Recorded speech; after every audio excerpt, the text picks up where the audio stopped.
और टोक्यो में चल रहे पैरालंपिक गेम्स से भारत के लिए गुरुवार सुबह ही एक अच्छी खबर सामने आई है। भारत के स्टार बैडमिंटन खिलाड़ी ऋतु सुहास ने टोक्यो पैरालंपिक में अपने सफर का एक शानदार आगाज किया है और जीत के साथ यह आगाज किया गया है। सुहास ने ग्रुप स्टेज के मुकाबले में जर्मनी के जन निकोलस को बेहद ही आसानी से मात देकर अगले दौर में जगह बना ली है। सुहास के लिए निकोलस की चुनौती बेहद ही आसान रही। पहले सेट में हालांकि निकोलस ने सुहास को थोड़ी चुनौती देने की कोशिश जरूर की, लेकिन सुहास 21-9 से बाजी मारने में कामयाब रहे। दूसरे सेट में तो सुहास ने निकोलस को कोई मौका ही नहीं दिया और सुहास ने दूसरा सेट 21-3 से अपने नाम करके अगले दौर में जगह बनाई। बताते चले, सुहास भारत के पहले ऐसे खिलाड़ी हैं जिन्होंने पैरा गेम्स में ऐसे हिस्सा लिया है और वो एक ऐसे पहले अधिकारी हैं जिन्होंने पैरा गेम्स में ऐसे हिस्सा लिया है। 2016 में सुहास ने एशियन पैरा बैडमिंटन चैंपियनशिप में खेलते हुए भारत के नाम पर एक गोल्ड मेडल लिया था। सुहास 2007 बैच के आईएएस अधिकारी हैं और सुहास की पहली पोस्टिंग आगरा में ही हुई थी। इसके बाद वो जौनपुर, सोनभद्र, आजमगढ़, हाथरस, महाराजगंज, प्रयागराज और गौतम बुद्ध नगर के जिला अधिकारी बने।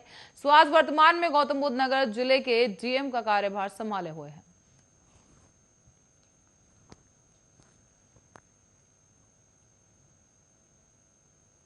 और आपको बता दें कि अफगानिस्तान में तालिबान के कब्जे के बाद अब भारत का रुख क्या हो सकता है, इस पर दुनिया की नजर है और इसी को लेकर अब केंद्र सरकार वेट एंड वॉच की स्थिति में बरकरार है।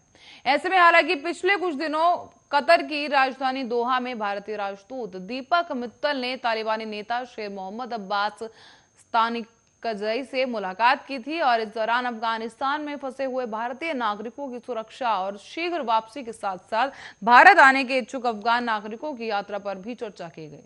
विदेश मंत्रालय के प्रवक्ता अरिंदम बागची ने कहा है आगे कि हमारा जोर इस बात पर है कि अफगान भूमि का उपयोग भारत के खिलाफ किसी आतंकवादी गतिविधि के लिए नहीं होना चाहिए। अफगानिस्तान से बाकी भारतीयों को वापस लाने के मुद्दे पर भी विदेश मंत्रालय ने कहा है कि एक बार काबुल हवाई अड्डे पर परिचालन शुरू हो जाए तो हम इस मुद्दे पर दोबारा गौर कर सकेंगे। ज्यादातर भारतीय अफगानिस्तान छोड़ चुके हैं।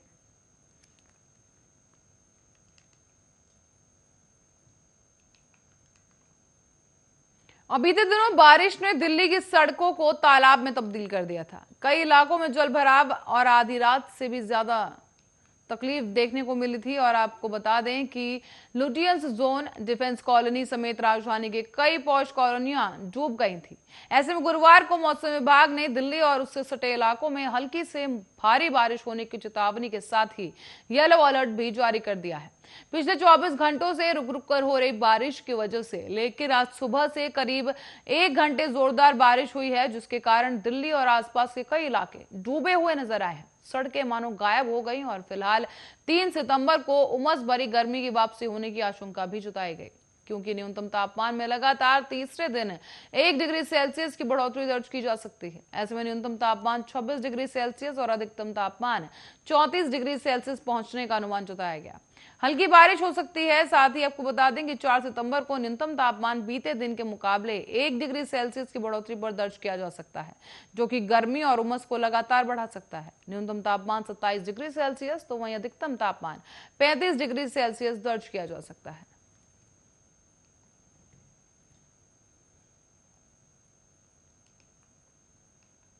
तो वहीं आपको बता दें कि कोरोना वायरस की तीसरी संभावित लहर से बचने के लिए जम्मू कश्मीर प्रशासन ने कवायद शुरू कर दी है और जम्मू कश्मीर प्रशासन ने प्रदेश में आने वाले हर श्रद्धालु और यात्री की 100% टेस्टिंग को अनिवार्य कर दिया है। और अब जम्मू पंजाब बॉर्डर की पूरी तरह से अब सील कर दिया गया और निगरानी की जा रही है। कोरोना वायरस की तीसरी संभावित लहर से निपटने के लिए जम्मू प्रशासन ने ये तैयारियां तेजी के साथ शुरू कर दी हैं। बताते चले, कोरोना वायरस की इस लहर से प्रदेश की अर्थव्यवस्था पर असर न पड़े और कोरोना को प्रदेश में फैलने से रोका जाए, इसके लिए प्रशासन ने एक व्यापक मुहिम छेड़ रखी है, जिसके दौरान जम्मू प्रशासन ने प्रदेश में आने वाले हर श्रद्धालु और यात्री की कोरोना टेस्टिंग को अनिवार्य कर दिया है।